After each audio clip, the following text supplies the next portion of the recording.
할렐루야. 아멘. 심리학자 그 메슬로우라는 사람은 인간의 욕구를 그 5단계로 이렇게 구분하고 있습니다. 그래서 1단계가 가장 이제 기본적인 욕구가 이제 생리적 욕구인데, 우리가 이제 먹어야 사니까 일단 식욕이 있고요. 또 잠을 자야 되니까 또 수면욕이 있습니다. 그리고 두 번째는 이제 안전에 대한 욕구가 있습니다. 우리 경찰과 가장 관계된 게 사실 이 안전에 대한 욕구예요. 그래서 누가 이제 폭행을 한다든지 그런 것들로부터 나를 보호해야 되고, 또 내 재산이 보호돼야 되고, 이런 게 없이 뭐 무법천지가 되면 안 되겠죠. 그래서 그런 기본적인 욕구, 안전에 대한 욕구가 있고요. 또 세 번째는 소속과 또 애정에 대한 욕구가 있어요. 그래서 이제 가정이라는 곳에서 어떤 공동체에서 내가 소속돼 있고, 또 거기에 또 사랑을 받고, 또 친구를 또 사귀면서 우정이라든지 이런 또 욕구가 있겠죠. 그리고 이제 거기에 또 성적인 욕구도 이제 있습니다. 그 다음에 이제 4단계로 올라가게 되면은 존경과 존중의 욕구가 있어요. 우리가 흔히 명예욕이라고 이제 얘기하는 것들이 있으니까 좀 더 고차원적으로 되는 것이죠. 그래서 내가 인정받고 싶고, 또 내 이름이 좀 드러나고 싶고, 이런 명예를 얻고 싶은 욕구가 있습니다. 그리고 가장 마지막 이제 5단계는 이제 자아실현의 욕구다. 그래서 이제 내가 가지고 있는 인간으로서의 이제 모든 가능성을 또 현실에서 이렇게 현실화시키고, 액츄얼리티라고 하는데 그것을 잠재적인 것들을 다 펼쳐보고 싶은 욕구가 이제 있습니다. 그래서 이제 가만 보니까 이제 1단계에서 3단계까지는 기본적인 욕구고, 결핍을 채우려고 하는 욕구라고 한다면 4단계에서 5단계까지는 좀 선택적인, 뭐 없어도 살 수 있잖아요. 우리가 명예가 없어도 좀 살 수 있고, 자아실현 안 해도 살 수는 있잖아요. 선택적인 욕구고, 또 이제 성장의 욕구다라고 이렇게 볼 수가 있습니다. 근데 여기서 이제 그 성욕이라는 게 참 경계선상에 있어요. 어떻게 보면 가장 기본적인 욕구와 선택적인 욕구 사이에 있는 것이거든요. 먹는 거는 안 먹으면 우리가 죽으니까, 안 자면 죽으니까. 그러나 성적인 건 좀 그렇지는 않잖아요. 그래서 그렇다고 뭐 이렇게 성장의 욕구라고 말하기도 좀 그렇고, 그래서 애매한 것 같아요. 근데 가만 보면 도덕과 윤리라는 게 결국 이제 성윤리에 이제 가장 그 도덕의 잣대가 거기에 집중되어 있다라는 것을 우리가 알 수가 있습니다. 본래 이제 기독교에서 성이라는 것은 참 좋은 거예요. 하나님이 주신 선물입니다. 아담과 하와를 하나님이 가정을 제정하시고, 그 가정의 울타리 안에서, 그 질서 안에서 성을 통해서 자녀를 생육하고 또 번성하고, 그런 기쁨이 있고, 또 부부간에 또 기쁨을 누리라고 하나님께서 주신 선물이에요. 근데 이제 인류가 원죄로 인해서 타락하게 되므로 그 하나님의 질서 울타리를 이제 벗어나게 되면서부터 이제 많은 문제들이 발생하고, 가정이 깨지고, 또 그런 것을 볼 수가 있습니다. 성경에 보면은 하나님께서 친히 제정하시는 기구가 두 개가 있는데, 그게 바로 가정과 교회입니다. 그래서 가정을 하나님께서 친히 아담과 하와를 통해서 설립하시고, 또 오순절에 마가의 다락방에서 성령을 통해서 교회를 친히 설립하셨어요. 근데 마귀가 가장 또 무너뜨리고 싶은 게 바로 이 두 가지예요. 가정을 붕괴시키고 싶고, 해체시키고 싶고요. 교회를 붕괴시키고 싶은 거예요. 역사적으로 볼 때 이제 공산주의 사상들은 기독교를 핍박했어요. 지금도 뭐 마찬가지죠. 뭐 공산국가에 특히 이제 제가 아웃도스가 뭐 거기 이렇게 선교 단체에서 박해 가장 심한 나라 이렇게 순위를 해마다 이렇게 매기는 게 있어요. 근데 중동 국가보다 북한이 항상 1위를 차지하고 있는 것을 볼 수가 있어요. 그리고 이제 현대 지금 많은 사상들이나 또 그 네오 마르크시즘 같은 경우는요, 이 두 가지를 붕괴시켜 교묘하게 좀 세련되게 붕괴시켜 이렇게 무식하게 그냥 사람들을 잡아놓는 게 아니라 사상적으로 다 인간의 자유다 뭐 이렇게 아주 말하면서 뭐 이렇게 답답하게 무슨 가정 이런 거 얘기하면은 좀 고지식한 것처럼. 그래서 이제 동성애도 사실 거기에 맞물려 있는 문제입니다. 그리고 성소수자를 또 존중해 줘야 된다. 근데 여러분, 자유와 평등과 뭐 이런 것들을, 인권을 얘기하죠. 사실 이게 원조는 기독교입니다. 기독교는 하나님의 형상대로 인간을 만들었다는 인간 이해를 가지고 있어요. 하나님 이마고 데이라 그러죠. 그렇기 때문에 인간을 존중해요. 인간을 사랑하고, 하나님 사랑, 이웃 사랑이잖아요. 그리고 동성애 같이 좀 연약한 자가 있으면 차별한 적 사실 이상한 사람 아닌 이상 기독교인들은 그런 사람 차별하지 않습니다. 오히려 사랑하고 돌봐주고 내가 어떻게 도와줄까 이렇게 하죠. 근데 이제 많은 지금 법안들이나 이런 것들을 우리가 잘 보아야 될 것이 기독교적인 기준과 관점에서 잘 살펴봐야 됩니다. 왜 사탄은 말을 가지고 교묘하게 이렇게 본질을 흐리는 것을 볼 수가 있어요. 그래서 자유와 평등과 인권이라는 이름으로 오히려 자유를 없애는 경우가 있어요. 종교의 자유를 얘기한다 그래서 미션 스쿨에서 이제 체포를 못 드리게 이제 그렇게 만들려고 하는 법안들이 막 지금 나오고 그 얘기가 되고 있거든요. 사실 언학 이념이라는 게 있는데 체포를 안 드릴 수 있는 자유를 달라 이렇게 또 얘기를 한다는 거예요. 그 학교에서는 또 그 기독교를 선포하려고 이렇게 하는 그런 또 종교의 자유를 펼치는데 그렇게 또 얘기하고 또 성적인 것도 그래서 성적인 게요 두 가지를 일석이조가 돼요. 사탄의 입장에서는 두 가지를 다 붕괴시킬 수가 있어요. 성적으로 문란하게 되면 가정이 붕괴되죠. 그리고 성적으로 또 문란해지면 교회가 붕괴돼요. 오늘 고린도 교회가 바로 그런 경우입니다. 성적으로 교회에 문란한 일이 있어서 흔들리게 되고 또 위기에 처한 것을 볼 수가 있습니다. 그래서 사탄이 가장 잘 사용하는 게 성적인 도덕적인 해이를 이렇게 줌으로 말미암아 가정이 해체되고 그리고 교회가 해체되는 것을 공격하는 것을 우리가 잘 분별해야 됩니다. 그래서 오늘 말씀을 통해서 특히 이것을 살펴보는데 어거스틴 같은 경우도 우리가 이제 성자다 이렇게 얘기하는데 본인이 고백록에 나를 끝까지 괴롭히는 것이었던 것은 성적인 문제였다. 그러니까 성욕이 원죄의 흔적이다 이렇게 얘기할 정도로 그 문제를 반대로 얘기하면은 성적인 욕망에 대해서 우리가 하나님의 질서 안에서 잘 정립하고 실천하면 성숙한 그리스도인이 될 수 있어요. 반대로. 그래서 특별히 오늘 말씀 굉장히 중요한 말씀이라고 생각합니다. 그래서 이 말씀을 통해서 우리가 믿음을 새롭게 결단하기를 주님의 이름으로 축복합니다. 고린도 교회는 바울이 이제 2차 전도 여행을 통해서 이제 복음을 전해서 개척한 교회고요.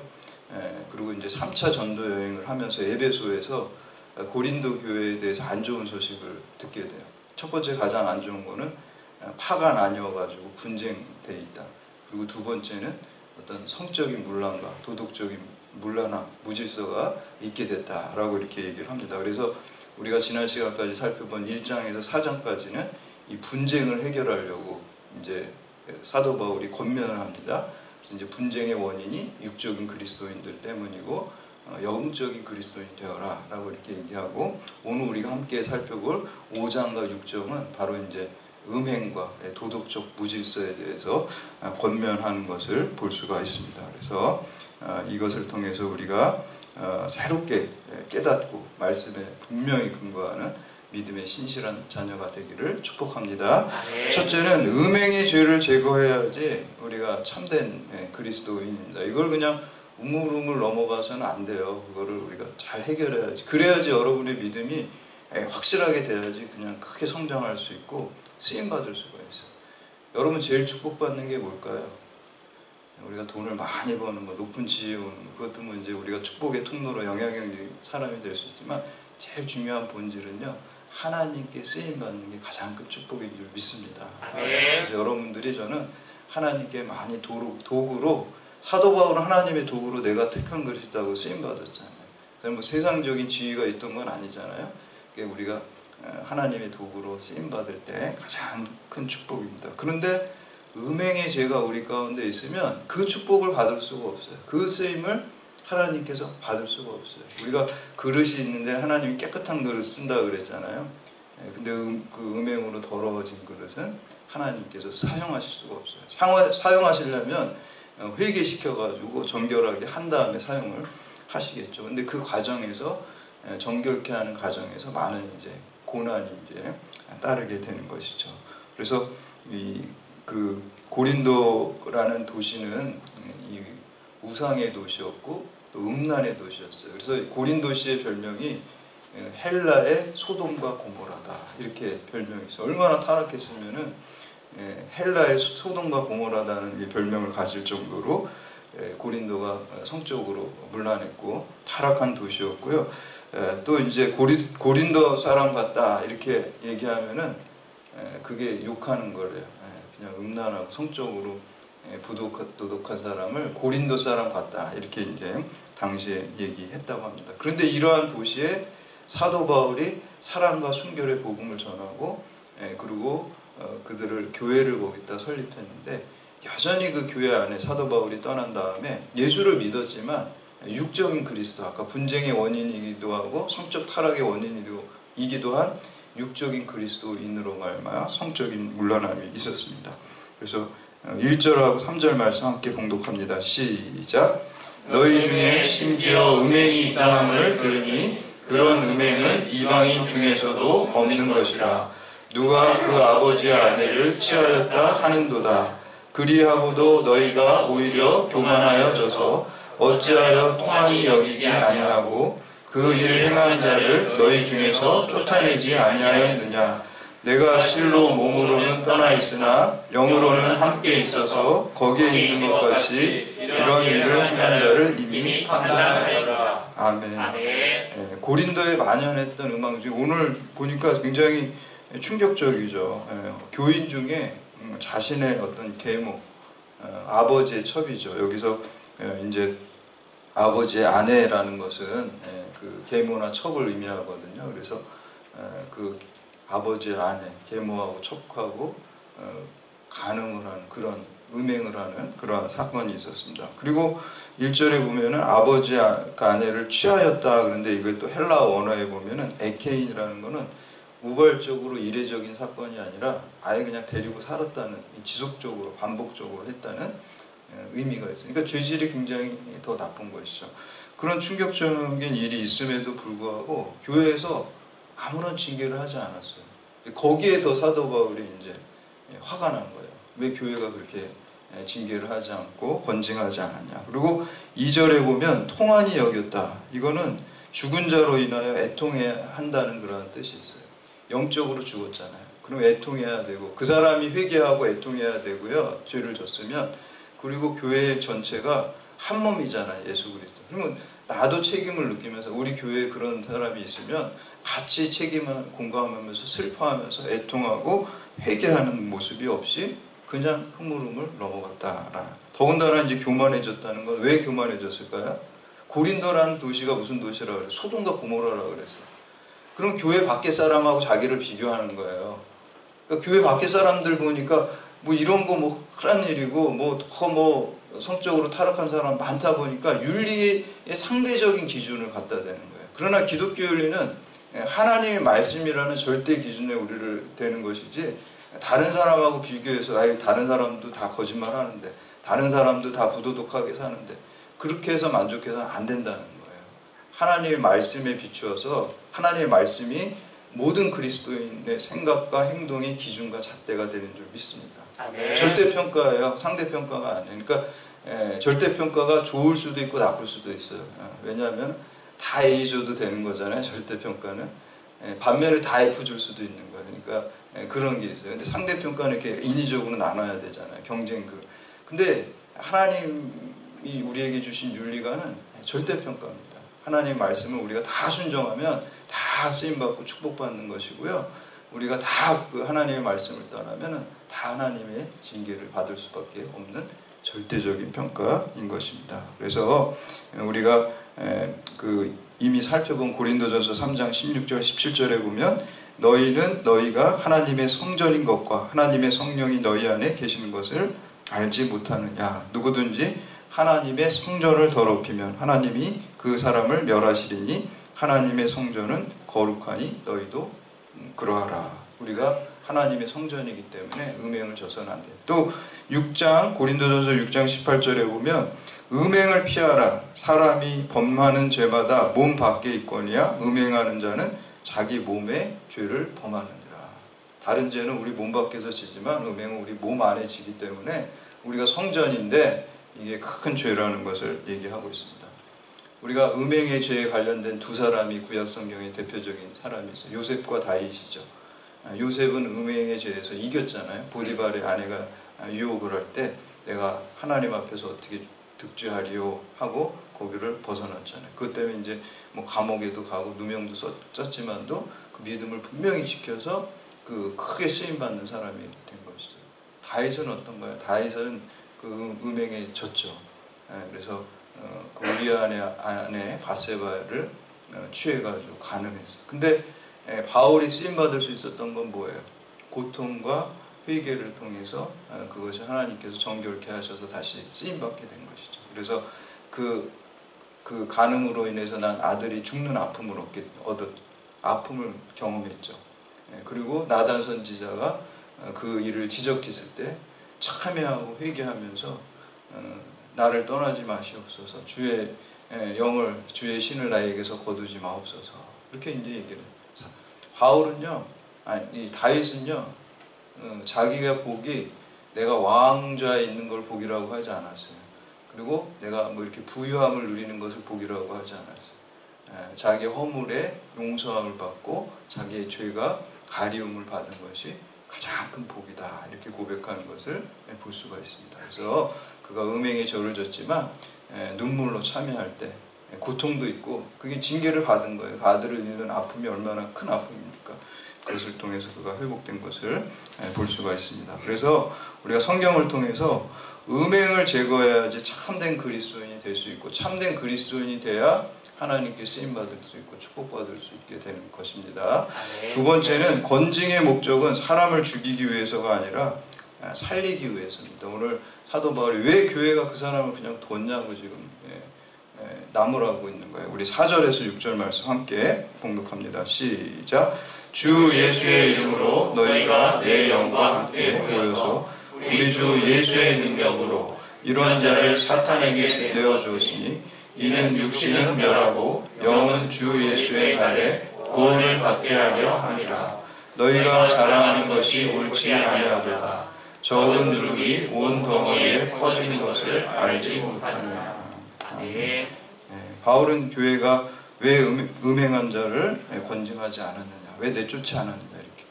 또 우리가 읽다 보면 기독교 사랑의 종교인데 그렇게 또 야박하게 예를 들면 아무개 집사님, 우리가 잘 아는 집사님이 그런 잘못을 했다고 해서 교회에서 나가라 그러면 안 되지 않나, 이렇게 또 생각하실 수도 있어요. 근데 이건 그런 차원이 아니라는 거예요. 오히려 그 사람을 건징하는 것은 그 사람을 살리기 위한 것이지 죽게 하기 위해서 하는 게 아니라, 오히려 그대로 둠으로써 그 죄의식을 느끼지 못하고 또 교회 전체가, 그 개인도 죽고 건징하지 않으면 교회 전체도 저래도 되는구나, 이런 걸 암암리에 교육시키는 거예요. 그래서 교회 전체가 죽게 되는 거예요. 제가 이제 겨울에 보면 이렇게 제주도에서 이렇게 귤을 시켜서 먹을 때가 있어요. 거기 그쪽에 그 농사짓는 아는 분이 계셔가지고. 근데 이제 귤을 이렇게 먹다 보면, 오래 먹다 보면 여러분도 경험하셨겠지만 하얗게 곰팡이 있을 적이 있잖아요. 그럼 어떻게 해야 돼요? 그거 우리 정인데 같이 묶어줘야지, 이렇게 하면 안 돼요. 그거 그냥 냉혹하게 빼서 분리시키고 버리고 해야지 다른 것도 보호가 되는 거죠. 그런 것처럼 교회 안에 하나님의 말씀에 어긋나고 도덕적 무질서가 있으면 건징해야 됩니다. 우리가 예전에는 보통 우리가 출교라는 거, 파문이라는 종교에서 그런 걸 많이 했어요. 파문이라는 것은 우리가 깨뜨릴 파, 그리고 문자. 그래서 그 사람을 여기 이제 그 어떤 소속된 사람으로서 그거를 파기시키고, 그리고 문에서 쫓아낸다는 게 이제 파문한다는 거잖아요. 그 종교에서 쫓겨낸다는 것이죠. 출교한다는 의미예요. 근데 이제 우리가 종교개혁 전통에서는 권징과 칠이라는 게 있어요. 같은 말이에요. 권징이라는 건 권할 권자에다가 혼날 징자예요. 그러니까 거기에서는 권하는 게 목적이에요, 사실은. 혼나야 되고, 잘못한 것에 대해. 그리고 이제 사랑으로 질서 있는 도덕적인 삶으로 돌아오라고 권하는 데 목적이에요. 회초리를 들긴 드는 거예요. 그래서 그 사람이 쫓겨났을 때 오늘 말씀해 보니까 사탄에게 내어주었다. 우리가 교회 밖에는 공중권세 사탄에게 내어주었다. 그래서 하나님을 떠났을 때 하나님의 소중함을 철저히 깨닫게 되는 겁니다. 내가 그 하나님 울타리에 있을 때가 좋았구나라는 것을 깨닫고 그 사람이 회개하고 나중에 주님께서 오실 때, 주님 만날 때 그 영혼이 구원받게 하기 위해서 그를 징계하고 그를 권징하라, 치리하라. 다스릴 리자거든요. 그래서 교회의 권징과 다스릴, 치리가 종교개혁 전통에서 반드시 있습니다. 그래서 그 칼빈 같은 경우도 권징에 대해서, 치리에 대해서 굉장히 강조를 하거든요. 그걸 물론 우리가 기도하면서 사랑으로 해야 돼요. 미움으로 하면 안 돼. 이 사람을 살리기 위해서. 여러분 자녀가 잘못했을 때 그대로 두는 부모가 없죠. 회초리를 들고 혼내죠. 왜 그래요? 자녀가 잘 되라고, 바른 길로 가라고 하는 것처럼 반드시 사랑의 권징이 있어야 될 줄로 믿습니다. 마지막으로 세 번째, 순전하고 진실한 거룩한 삶을 하나님께 드리는 사람이 쓰임받습니다. 우리 7절과 8절 말씀 함께 봉독합니다. 시작. 너희는 누룩 없는 자인데 새 덩어리가 되기 위하여 묵은 누룩을 내버리라. 우리의 유월절 양 곧 그리스도께서 희생되셨느니라. 이러므로 우리가 명절을 지키되 묵은 누룩으로도 말고 악하고 악에 찬 누룩으로도 말고 누룩이 없이 오직 순전함과 진실함의 떡으로 하자. 아멘. 이 성경에는 누룩의 비유가 좀 몇 군데 나오는데요. 좀 긍정적으로 쓰일 때가 있고 부정적으로 쓰일 때가 있어요. 우리 오늘 본문은 부정적으로 이제 누룩을 죄로 보았죠. 그러나 이제 예수님께서는 마태복음 13장에 보면 천국을 비유할 때 누룩과 같다 그랬어요. 우리의 믿음이 겨자씨와 같고 누룩처럼 작지만 그 믿음, 작은 믿음을 잘 주님께 갖고 나오고 키워갈 때 천국과 같이 점점 커지고 성장하고 번창하고 영광으로 되는 것을 이제 누룩에 비유하고 천국에 비유한 것을 우리가 볼 수 있습니다. 그런데 마찬가지로 이 오늘 본문에 이 죄라는 누룩도 역시요, 이 누룩이라는 게 이렇게 부풀리는 거잖아요. 전체를 뭐 술에 효모고 이렇게 밀가루 반죽에다 넣으면 이렇게 커지는 거잖아요. 다 부풀리는 거잖아요. 그러니까 작게 들어오지만 죄라는 걸 그대로 내버려뒀을 때 전체를 다 망가뜨리고 다 죽여버리는 결과를 낳게 되는 것이다. 그래서 7절에 보면 너희는 누룩이 없는 자이라는 것은 너희는 죄가 없는 자라 그래요. 왜 죄가 없을까요? 십자가 공로로 죄가 없게 된 거예요. 예수 그리스도를 믿음으로 말미암아 십자가 공로로 우리의 죄의 누룩이 이제 없어졌다라고 이렇게 말씀하고 있습니다. 우리 이 명절이라고 오늘 본문에 나온 건 이제 유월절과 무교절이에요. 그 유월절하고 그 뒤에 이어지는 7일을 우리가 무교절, 누룩을 넣지 않는 빵을 먹는 절기잖아요. 유월절이라는 거는 애굽에서 그 죽음의 사자가 마지막 10번째 재앙으로서 그 장자들을 다 죽일 때 어린 양을 잡아가지고 문설주에 바르니까 죽음의 천사가 그 피를 보고 6월 패스 오버 하잖아요. 넘어가잖아요. 구원받은 거잖아요. 그리고 그 억압받는 애국으로부터 해방되는 날 있잖아요. 그날 무슨 음식을 먹었냐면 무교봉을 먹었어요. 무교봉. 그러니까 이스라엘 백성들이 이 유월절 무교절을 지키면서 항상 이거를 무교병을 먹으면서, 이게 맛없는 빵이에요. 누룩을 넣지 않아서. 고난의 떡이에요. 그거를 먹으면서 우리가 인생에 두 가지 날이 있죠. 흥하는 날이 있고 또 우리가 쇠하는 날이 있잖아요. 흥하는 날에는 내가 흥할 때 무교병을 먹으면서 맛없는 고난의 떡을 먹으면서 이거 하나님의 은혜지. 겸손할 수 있는 거야. 교만해지지 않는 거야. 내가 잘 될 때. 이게 다 하나님 은혜야. 무교병을 보면서. 그리고 내가 어렵고 힘들 때는 어떻게 기적의 떡이 되는 거예요. 그 무교병이. 하나님이 우리가 애굽에서 고난받고 노예 생활할 때 우리를 기적적으로 구원해 주셨지. 소망을 갖는 떡이 됩니다. 저도 제가 히브리 대학에서 이제 공부하고 오신 목사님이 저한테 와가지고 이렇게 뭐 선물을 하나 줬어요. 그 무교병이래요, 이스라엘.